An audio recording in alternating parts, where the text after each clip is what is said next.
So Kansas is already, the minute it becomes a state, within 3 months, it's at one of the most contentious points of the whole thing. Ad astra per aspera, through hardships to the stars, the motto of the state of Kansas. Happy Kansas Day, everybody. I'm Jeff Leiker with Eagle Radio, and I'm talking with Adam Conkey with the Fort Hays Historic Site about the beginnings of the Sunflower State on this episode of the Hays Post Podcast. 164 years old today. Yeah. Absolutely today. Yeah. Came into the Union with a fantastic motto, ad astra per aspera. And a lot of us these days, since the NASA and the Space Administration look at that motto as kind of a more interesting forward look to our future space travel. But for them in 1861, and of course, to the stars through difficulty means really through difficulty. We're talking about bleeding Kansas here. Yep. Territorial Kansas, of course, comes into formation in 1854 in the Kansas-Nebraska Act, and that itself was sort of contentious. Being a lot of compromises that go on in Congress that happen all the time. That allowed Kansas to, at some point, in adoption of statehood, if they ever chose to do so, or were able to get organized enough to use popular sovereignty or the right to vote to choose whether to come into the Union as a slave state or free state. Mm-hmm. And that itself had some really iffy elections in there for a couple of years until about 1858, when they get really solidly organized as a body.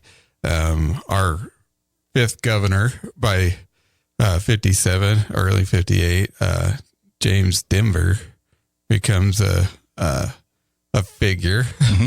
And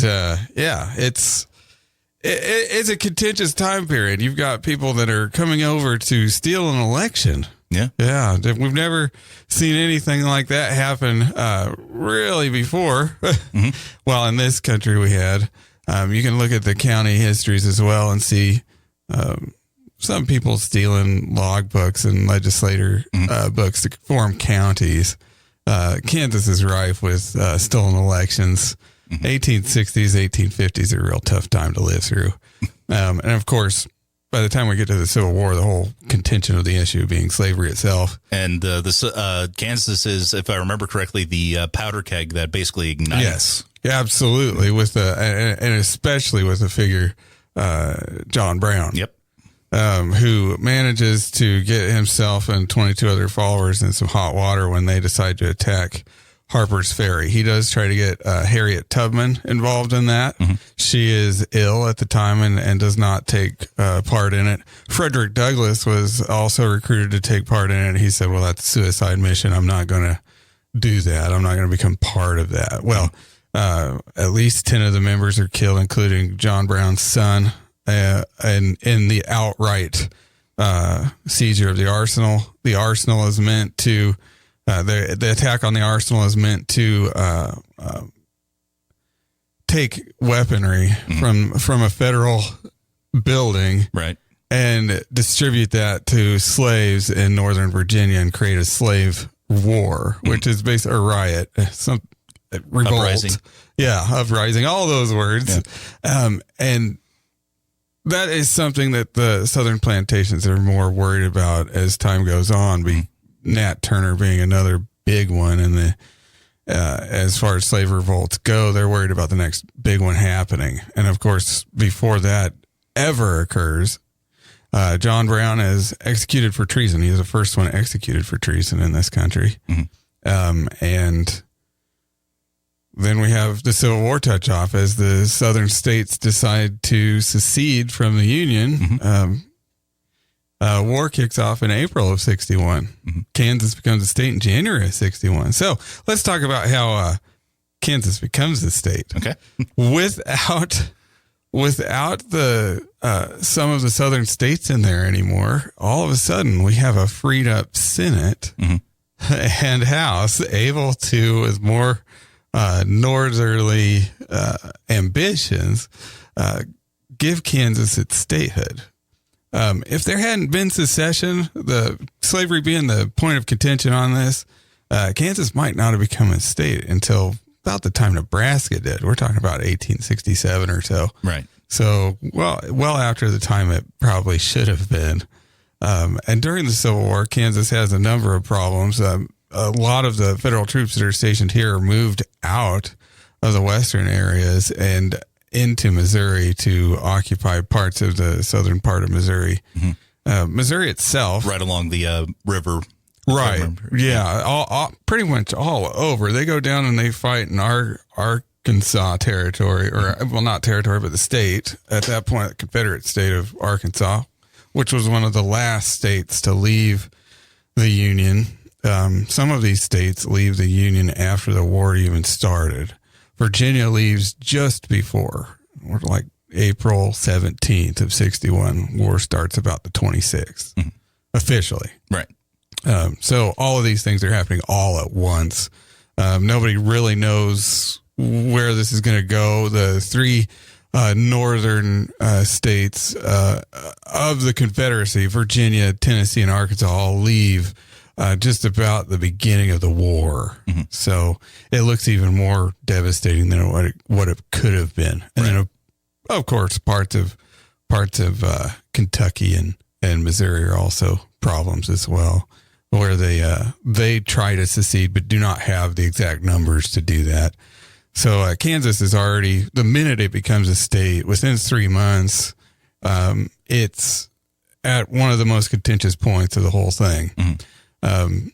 John Brown, being a major figure that he is, and his portrait in the State House kind of suggests how important at the time he was, even by the 1930s when it's painted, shows exactly what this state goes through for its involvement in the Civil War and becoming a beacon of liberty, I guess you'd say, for a lot of people.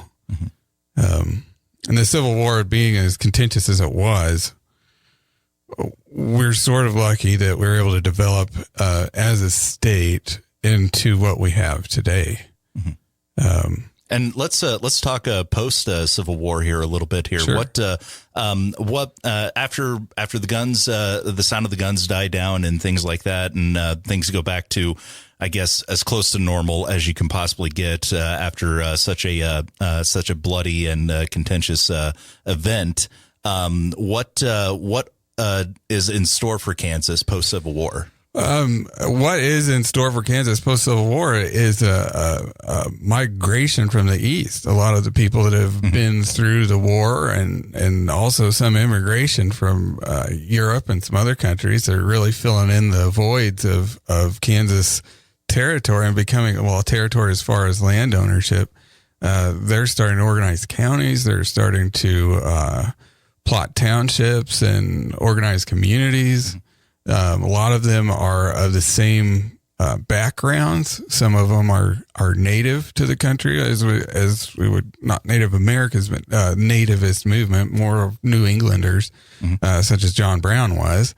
They're all starting to move out west, and then you've got German settlement, you've got French and Danish settlement. Even in this county, some odd things, some socialist commune, and some other things that show up that hopes and dreams don't always work out. But lots of people out here really moving forward on agriculture, and at that time, agriculture is becoming mechanized, and one of the biggest things, the contributing factor to the United States being what it is today, and a very big place, is mechanized agriculture, and that still is kind of our big deal out here in Western Kansas. Right. I'm thinking of things like, that book series, Little House on the Prairie, kind of thing. Like, because if I remember correctly, the families that were offered land out west in the Midwest, like Wisconsin, Kansas, Minnesota, the Dakotas and Missouri and whatnot. It's like stupid cheap. They're still part of the Homestead Act, which is something signed into law in 1862, a thing you probably wouldn't have had without the Civil War because of, again, the contention of slavery being on everyone's mind at the time. You cannot pass that type of legislation until the elements of corruption of slavery are out of your state houses and your Congress. So, with that, you've got the Timber Act as well. That frees up territory and land for people to move out to. Of course, we're supplanting some of the native people that live out here, but in the Dakotas and Midwestern states, and we're still in a position where we don't quite match the level of population that the eastern United States has, even in the woodland areas around Kentucky and things. We do not match the population near what they do, obviously. Yeah. We all live out. Of course, we enjoy that. Right. Otherwise, we'd be moving too. Of course. Well, and the other thing, too, is that agriculture requires a lot of land. It does. It absolutely does. If you think about the amount of grassland needed just to raise one single head of cattle, and then multiply that by multitudes, you end up with what we have now for modern Dodge City, where you grow the cattle on grassland, then move them to feedlots and feed them corn. And of course, you have to have it readily available, which another natural resource we have is water underground. So our aquifer supplies our pivots that operate our cornfields down in southwest Kansas that really shouldn't be there as far as ecological thing. Corn takes a lot of water to grow, and of course we don't have an abundance of water falling from the sky, us being in the rain shadow of the Rockies. So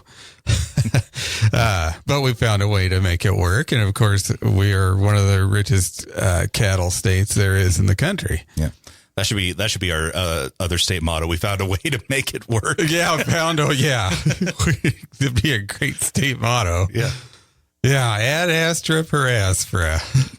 To the stars through difficulties. Of course, to the stars on the flag through difficulties. Yeah, so happy Kansas Day, Jeff. Happy Kansas Day, Adam. Real quick, after industrialization and things like that of agriculture and whatnot, we kind of get into, the 1900s and stuff like that. We got, Dust Bowl. Great Depression and everything like that. Can we touch on that? Oh, sure. Those are very upbeat topics. Upbeat topics for Kansas Day. Well, that's another problem with mechanized agriculture. We're still growing into a small amount of no crop rotations, things like that. Yeah. Right. We're pulling out nutrients without putting them back in. Absolutely. And of course now we've got a thing called no-till where we leave some of the plant residue on the top of the soil that lets moisture stay within it instead of the wind just pulling it right out. And of course, we all know out here it's pretty windy in western Kansas. Moisture disappears rapidly. Well, in the 30s, that was a little bit bigger of an issue. If we go back to this region 10,000 years ago, if you're all interested, you can go see the results of that on the Rickery Breaks up in northwest Kansas. Or the Sternberg Museum of Natural History, if you don't want to go all the way out there. Right. You can see the other Dust Bowl that was way worse 10,000 years ago, which did kill some megafauna out there. But and of course, it being as big as it was, you can see how farther deep the land formations are and the erosion from dust having settled in that part of the Great Plains. But as far as the 30s go, that was a mild one in comparison, was still horribly devastating for the region, including upsetting and uprooting a lot of farm families that were out here that were used to the day-to-day grind of getting wheat planted in the ground. One of the biggest issues we had were different points of view on how we should work through the problem. So growing wheat, when there's a surplus like that, you're just trying to grow as much as you can as possible to still get that money out of the price. And it's not catching up. So you have to grow more and more and more of it. So some of them, farm board was deciding to, he's also happens to be the president of International Harvesters, telling people you need to stop growing so much. And bring the price back down to a parity that works for everyone. That way you can buy more tractors, President of International Harvester has to say things like that. Right. And he's in the right this time scientifically to get people to stop. We're tearing up virgin soil just to get stuff planted at this time. And when it gets really dry and the wind doesn't stop and you've planted too much, you're not going to grow anything anyway. Now there's nothing holding that soil down at all. Yeah. Whereas before you had feet of roots for a natural ecosystem to grow and things living in that and enzymes and things moving around just to make sure it all works together. Is it possible it could happen again? Probably. More than likely. But yes, the Dust Bowl and the Great Depression, those are some terrible times for Kansans as far as upbeat topics. That something to learn from, that things do get disastrous rather quickly, and some of it is our fault. The Dust Bowl itself being sort of our element. Yeah. And I remember my great grandmother, who lived to be, I think, about 99, passed away, I think, over a decade ago or something like that, if I remember correctly. She was a young girl during the Dust Bowl, and living out in Decatur County. Was where she was living at, and she would tell me stories like they had to wet their towels and hang them from the windows to keep the dust out of the house to hold as much as possible. There are still, if you go to some of the houses that haven't been renovated too much, you can still see the very fine particulate of dust in the walls. It takes a plaster down and you can still find it in there. Some places like shops you might have on an old farm somewhere, and you can go into those buildings, you'll still see, and it's not an insignificant amount of dust. It's quite a bit. And imagine breathing that in day to day. The thing with the Dust Bowl, when it starts in 34, it starts in February of 34. The very first big dust storm happens, and then it happens every other day for months. It isn't just, here's a storm here and there. It's dust swirling in the air, coming down again and again and again every other day. And by the time it gets to June of 34, people have already kind of settled into it. Oh, well, we've lived through hard times. We'll live through this again. If you go back 2 years prior, when they're trying to solve the problem of surplus wheat, really 4 years prior to it, you've got 4 years of thinking about it till it hits you. Yeah. We have the benefit of hindsight, of course, being in history, working in it. You can see people trying to work out the problem. And by 34, when it happens, you just hear people say that. And my God, does it sound so stupid that you now are resigned to the fate you've set yourself in, like a frog in a boiling pot kind of deal. Right. And it's sad to think about how many lives were devastated by the actions of really a multitude of people, not knowing what is beneficial for everyone. It's a terrible tragedy, really. The thought process of it'll never happen here. There is that thought that, look, the Soviet Union is a terrible place, or communist China is a terrible place. These terrible things can never happen here, but the Civil War is very much evident that something terrible can happen. Right. And the Great Depression and Great Depression being what it was, brought on by, I hate to say it, but tariffs set up in 1928, that does have a worldwide effect. Trade wars are never a good thing, and that's what happened. That's what caused the Great Depression. And of course, our hubris and thinking that we could control the weather and how much we grow, like that was another thing. Like, you can go back, all of you can go back and read this on your own, and don't take my word for it. Go back and read the newspapers and see what people thought, see what people were arguing. Our own governor happened to be at the time an old Rooseveltian in 1930, and we're talking about Theodore Roosevelt. Right. And that by that point in time was a little bit old fashioned. Right. And it wasn't necessarily all Republicans either. There had been splits since then. It went more the isolationist route of opposed to Roosevelt. So there were a few of those old what do we call them? Almost populists still left for Roosevelt. The old progressives, I guess you'd really call them. Sure. Yeah. So yeah, the 30s are pretty contentious. If you look through the whole beginning 50 years of the state, 70 years of the state, you're looking at some real trying times. Yeah. If you had to contextualize all of this, though, and especially with our state motto, would you say that, just to kind of end the segment on a little bit more of a positive note there, kind of thing? I mean, if you look at it, though, we have endured. We have put through things. Oh, we have, and the state's moved in miraculous ways to innovation. Yeah, look at Wichita, aircraft capital of the world by the 1950s. All the biggest things are being produced there. They're still pretty heavy in the airplane industry this day. Yeah. Agriculture is still our greatest export to the entire world and to the rest of our country. Looking at the innovation that's occurred there, we still have plants here in this state that create farm machinery and innovate on those designs.